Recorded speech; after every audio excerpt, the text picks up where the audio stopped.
buenos días tengan todos ustedes. Estamos iniciando la mañana del día jueves 4 del mes sexto del año 2026, 4 de junio. Una mañana fresca, una mañana especial, una mañana alegre para moldear nuestro destino con esa alegría, con ese gozo, con esa felicidad.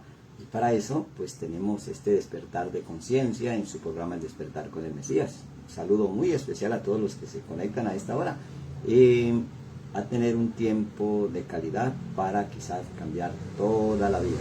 Y bueno, después de reflexionar sobre cómo, desde dónde iniciamos el día y hacia dónde y por dónde vamos a diseñar el mejor, si deseas conocer tu futuro, la mejor manera es creándolo. Y es por eso que estamos seguros que es lo que creamos, creemos y manifestamos. Por eso tenemos este tiempo valioso en las primeras horas de la mañana para diseñar un día especial, y para hacerlo con éxito pues se requiere un viaje interior. Recordamos en el tiempo de la oración con los salmos, el Salmo 139: me has examinado y conocido, y conoces mi sentar y mi levantar, y entiendes de lejos mis pensamientos, escudriña mi andar y mi reposo. Bueno, estas son reflexiones para decidir el tema que vamos a desarrollar hoy: cómo te ves, te miran, cómo te miran, te tratan. Entonces, ¿cómo nos vamos a ver desde este día en adelante? Para eso pues vamos a desarrollar este tema de tener esos ojos del entendimiento, porque se trata de la percepción que tienes de ti mismo. Esta es la porción que estamos experimentando, ejercitando, recordando y también aprendiendo en este nuevo estado de ser, activando en la tierra la cultura de los cielos. En esta porción, la semana número 37, se conoce como Shelah Leja, envía para ti o envía dentro de ti. Y nos recuerda pues esa anécdota cuando se miran literalmente las escrituras como historias, pues realmente hoy la miramos como códigos y como manuales de vida, cuando se envían esos 12 espías o 12 turistas a reconocer la tierra prometida. Y lejos de un viaje de turismo, es un viaje en el ser interior. Entonces, pues para eso nos damos cuenta o somos conscientes que se trata de la percepción que tienes de ti mismo y esa imagen que proyectas a los demás. Pues una mirada al ser interior. Entonces, cuando uno mira, cuando se da cuenta que no somos lo que pensamos ni lo que decimos, sino el que mira, ese que mira proyecta una luz y esa luz se refleja. Y ese reflejo es algo prestado, porque el que tiene el dominio no es el espejo ni el reflejo, es el que mira.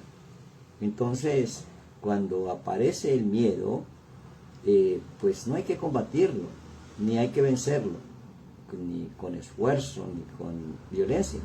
El miedo solamente se le quita el trono, porque es solamente un reflejo que no tiene poder propio.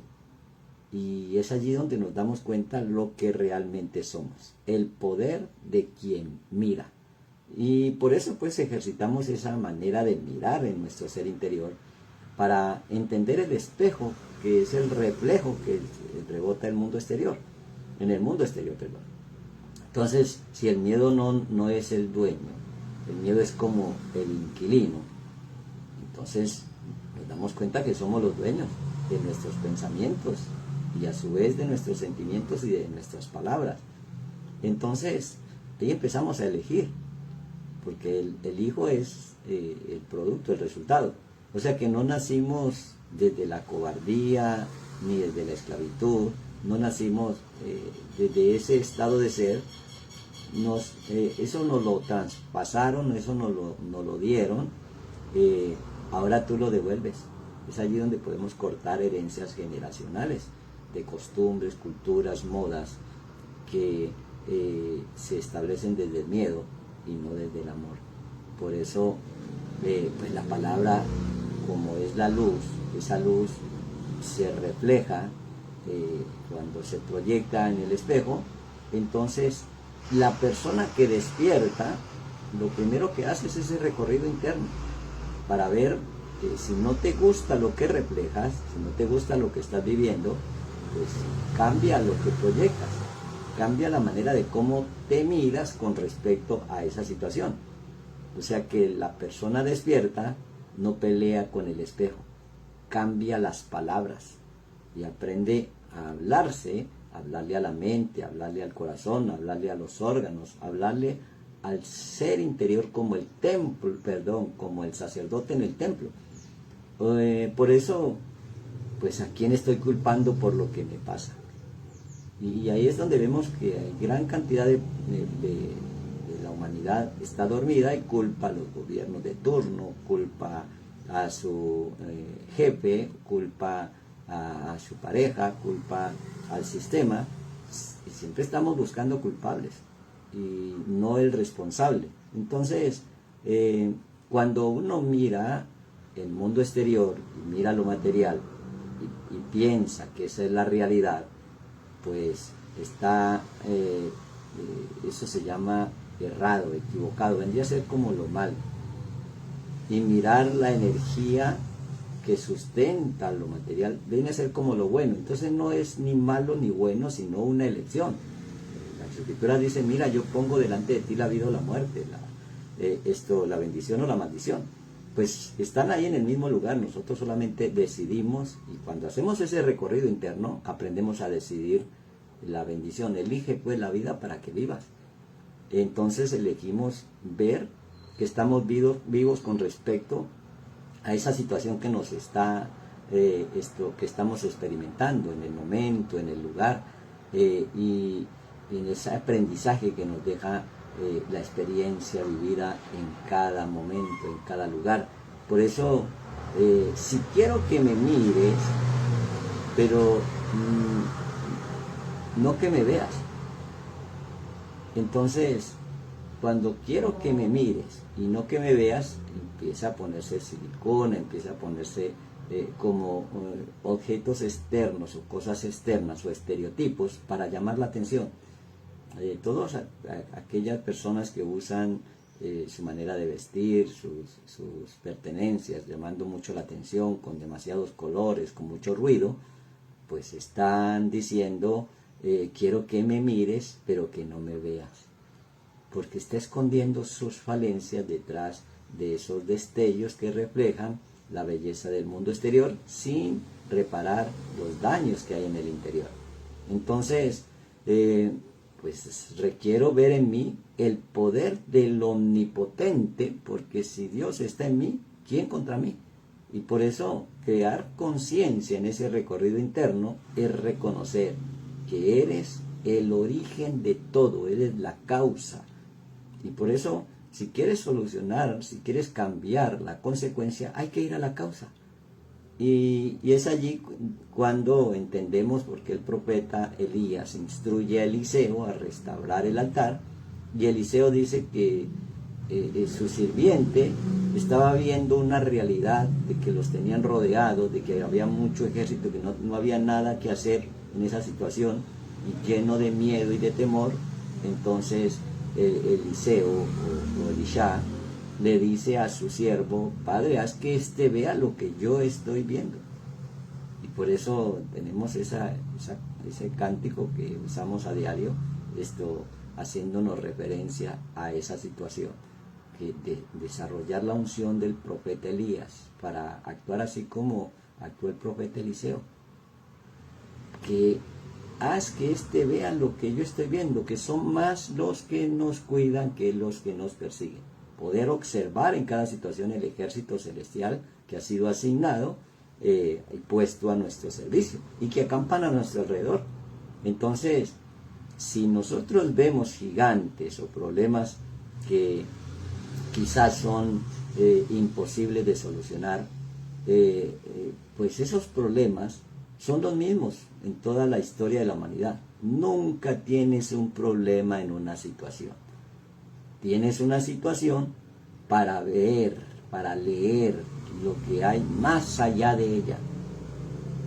O sea que si hay escasez, hay un espíritu que está sustentando esa escasez y que le dimos cabida.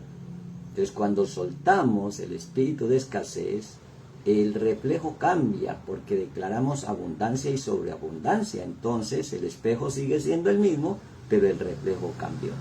Y por eso los gigantes que vienen a ser como los problemas no son propios, vienen desde el principio. Y entonces, por eso en el principio vemos que cuando se le llama Adán, dice que fue Eva, y cuando se llama Eva, dice que fue la serpiente. Pero siempre estamos buscando culpables y no responsables. Entonces, ¿cuál es el gigante en cada uno de nosotros? De eso es lo que se trata, de entender y aplicar a la vida práctica, al diario vivir, al día a día. Porque si identificamos el gigante, esa carga que no te deja avanzar, esa montaña que no te deja pasar del otro lado, esa montaña le podemos hablar porque se refiere a los pensamientos y tirarlas al mar. Y por eso pues dice la expresión que le hablarás a la montaña, quítate, y ella será lanzada al mar. O sea que en el presente puedo ver o encontrar lo que está pasando. Tú te encuentras en esos problemas, son para encontrarte. Entonces no vinieron para destruirte, es para que te encuentres. Y para eso hay que aprender a ver con los ojos del entendimiento. Entonces hay que reconocer la tierra prometida.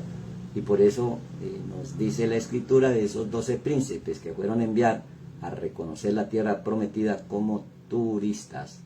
Por eso no dice que envía, sino Sheria Leja, a reconocer, es turistear.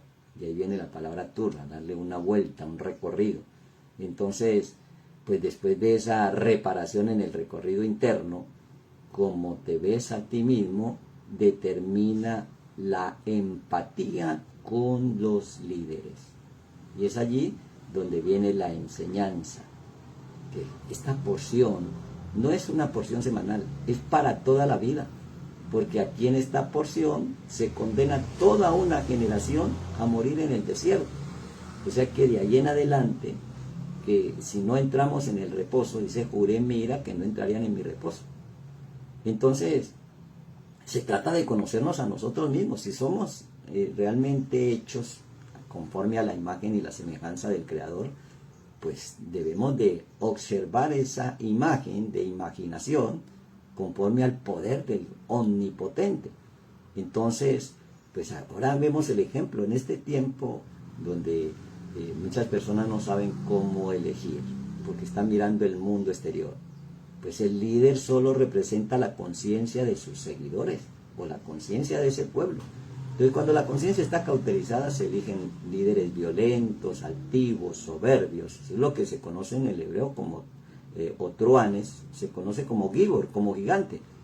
Entonces vemos que ese gigante nos puede proteger.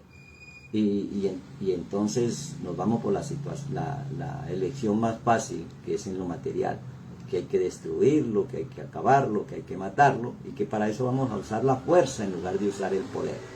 Bueno, ese es un tipo de liderazgo y de seguidores.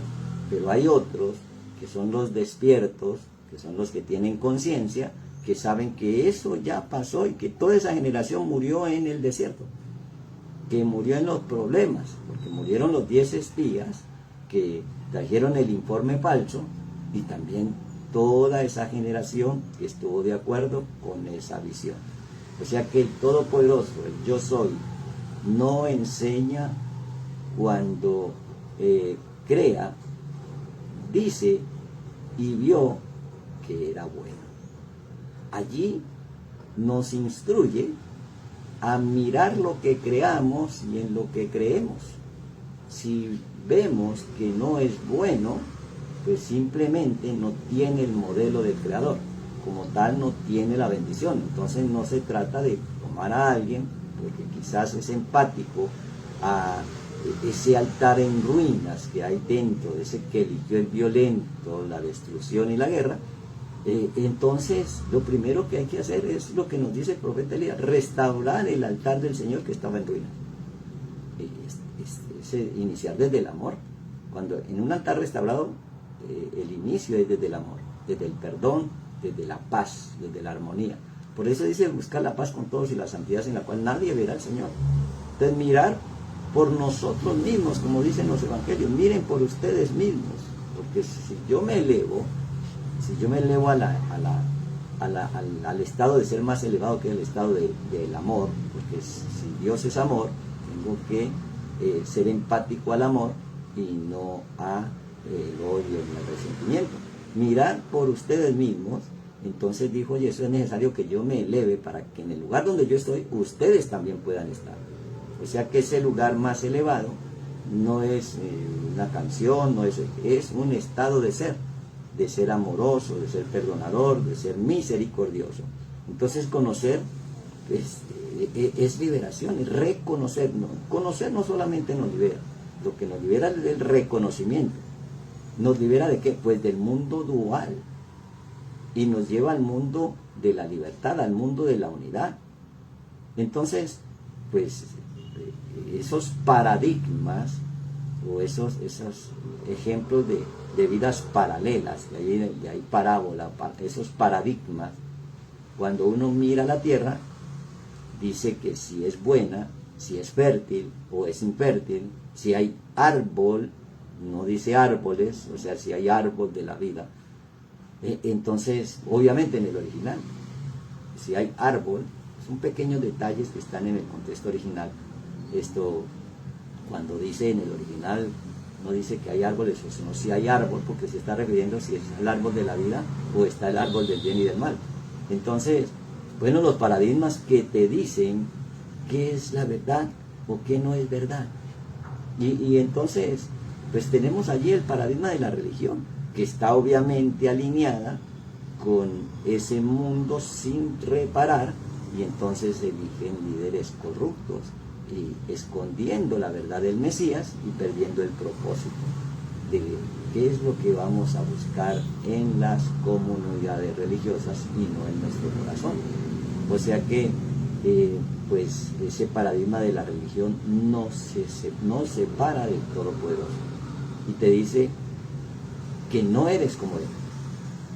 El religioso dice: bueno, es que tú eres hombre y no Dios. Pero el despierto dice: es que yo soy un hijo de Dios y mi Padre y yo somos uno solo. Vosotros sois dioses, pero como hombre moriréis. Entonces tienen la respuesta por la palabra, por la luz de las Escrituras, a ese pensamiento. Entonces, ¿qué es lo que dice el paradigma de la economía? Que tengo pobreza y riqueza, abundancia y escasez, pero en el mundo de la unidad solamente hay abundancia, solamente hay riquezas. ¿Qué nos dice el paradigma de la ciencia? Que sé o no sé, que conozco, porque es el mundo dual. Pero en el mundo de la unidad ya las dialécticas ya no existen, porque todo lo sé, porque tengo el Espíritu Sagrado que me lo enseña, que me instruye, que me aconseja. Entonces, bueno, en el mundo del paradigma del politiquero, de la política, entonces te determina lo que puedes o no puedes. Ese es el poder político de este mundo dual. Bueno, si estás conmigo puedes, y si no, no puedes. Pero en el mundo de la verdad todo lo puedo en Yeshua porque Él me pertenece. Entonces, hacer este recorrido de lo que realmente somos es ir al consciente, es ser consciente del inconsciente, porque el consciente es lo que el hombre sabe. Si tú sabes lo que eres consciente, pero el subconsciente es lo que el hombre es realmente. O sea, cuando somos inconscientes de lo que somos, pues actuamos como pilotos automáticos. Al no vaciarnos de esos automatismos, de los paradigmas de este mundo que nos encierran en esos cuatro paradigmas, el paradigma de la política, de la religión, de la ciencia y de la economía, entonces podemos ser conscientes que este es el lugar donde todo es conocido y es posible. El mundo de la unidad.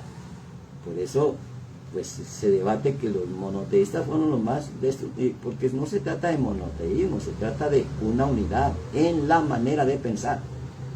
O sea que aquello de lo que somos conscientes está construido desde lo que no somos conscientes. O sea que hay que entender esas leyes que reinan en el universo, porque la naturaleza dual de la conciencia es el misterio de la oración exitosa. Entonces, ¿cuándo tenemos una oración exitosa? Cuando vayas a orar, métete a tu aposento y en el Ein Sod, o sea, en lo secreto, en lo desconocido, ora sí. O sea, ya en el ser interior, donde estás solamente tú y tu Creador, donde no hay nadie más, ni familia, ni hijos, ni nada del mundo exterior. Ese es el mundo secreto, donde tú solamente sabes tus deseos y lo sientes que ya estás hecho, que ya están hechos, que es hecho está. Eso se llama una oración de poder, una oración poderosa. Es el arte de negar lo que los sentidos sienten. Por eso el enemigo, digamos así, el oponente, la herramienta más poderosa que usa el oponente es nuestro propio sentido. De allí viene la palabra sentimiento, sentir y mentir. Pero cuando uno evalúa lo que siente, pues es allí donde está el poder, porque donde está el daño, pues también debemos ir a hacer la corrección. Por eso, ¿qué dice que es mayor el que está en mí que el que está en el mundo? El que está dentro que el que está afuera. Por eso hay que reparar ese mundo. Entonces usamos los evangelios allí cuando nos hablan pues de entrar a lo secreto, antes que prepara la atmósfera para esa oración más poderosa, que si el mundo la entendiera fuera diferente, la oración del Avinu Malkeinu del Padre Nuestro. Dice en el libro de Mateo, en el capítulo 6, del verso 22, que la lámpara del cuerpo es el ojo. Así que si tu ojo es bueno, todo tu cuerpo está lleno de luz. Por eso sabemos que los ojos son las ventanas del alma. Pero si tu ojo es malo o es maligno, todo tu cuerpo estará en tinieblas. Así que si la luz que en ti hay es tinieblas, ¿cuántas no serán las mismas tinieblas? No os afanéis, pues diciendo qué comeremos o qué beberemos o qué vestiremos. Mira la percepción. Porque los goim, los idólatras, los gentiles, buscan todas estas cosas. Pero vuestro Padre Celestial sabe que tenéis necesidad de todas estas cosas. Entonces, cuando uno sabe que todo está hecho, que todo está cumplido, entonces se va la necesidad. Porque ahora viene el agradecimiento, que eso que deseabas tener, ya lo tienes. Y entonces aparece un sentimiento antes de la cosa, porque entramos en ese mundo de la unidad, porque busca primero la causa dentro, en ti, y reconoce en la mente cuál es la idea que tienes de ti mismo. Aprender a mirar a quién me ve, mirar los pensamientos, los sentimientos, las palabras, las acciones que se crean, que se forman, que se originan en el interior. Ahí entendemos la justicia del Creador, la justicia de Dios. Es esa ley de la correspondencia, que es coherente con el carácter. Busca primero el reino de Dios y su justicia, que eso es lo más elevado en ti. Y lo demás te será añadido. O sea que lo que se parece a Dios será el efecto de la causa. Y es allí donde viene la imagen y la semejanza. Aprender a generar consecuencias de causa y efecto. Esa ley, en la ley del espíritu de vida, nos enseña a causar efecto. Y entonces hacemos la pregunta, ¿qué hay dentro de ti? ¿Cómo estamos viviendo? Vivir el reino, no del pasado, ni del futuro, es vivir el presente, porque allí vives la presencia divina, el yo soy. donde no hay tiempo, donde no hay espacio, porque es eterno, presente y continuo. Y estamos en Dios, en Elohim, es saber que estamos en la presencia para que lleguen los atributos del reino. Porque los atributos son todo lo que viene añadido. Alegría, gozo, felicidad, abundancia, salubridad. Esto hay que practicarlo. Esto hay que ejercitarlo. Busca en tu conciencia y siembra y planta allí la causa de los efectos que cambian tu vida, que cambian nuestra vida. Si vemos la causa y las consecuencias, van a cambiar. Entonces, volvemos otra vez a repetir exactamente lo mismo. Si te pareces a Dios, a Elohim, solo vendrá eso. Porque no hay que luchar, no hay que pelear intentando cambiar el efecto. Vamos a la causa. Porque solamente hay una manera de solucionar. Buscar en ti la presencia del gran yo soy. O sea que no hay que hacer lo del lorito. Que repiten, pero sigue ahí en la jaula. Sigue ahí encerrado. Y repite frases, pero sigue ahí enjaulado. Porque si los mandamientos son luz, pues, ¿cómo vamos a ver la tierra en tinieblas? ¿Cómo vamos a ver la tierra prometida? Hay que superar esas pruebas. Esas 10 emanaciones divinas del árbol de la vida nos demuestran cómo sostener, cómo mantener el mundo de la verdad. Eso se llama obediencia al Señor. Si me amas, guarda mis mandamientos. Porque la desobediencia, pues, es la consecuencia de una rebelión. Pues esas dos cosas colman la paciencia. No seguir amando más a tus miedos que a ti mismo. Dejemos de adulterar, de amar más lo negativo que la verdad, de dejar de pensar en la dificultad. Dejemos de pensar en la enfermedad, en el problema, en la situación difícil. Piensa en Dios, piensa en Elohim, porque de acuerdo a lo que piensas, eso sientes, eso dices y eso haces.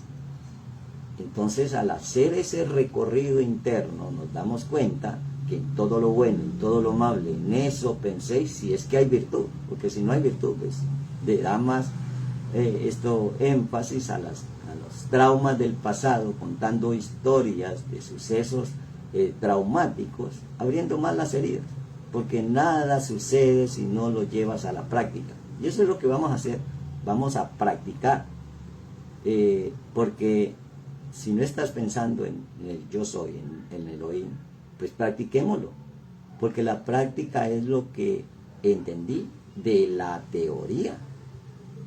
Y lo que entra en tu mente, entra a tu mundo.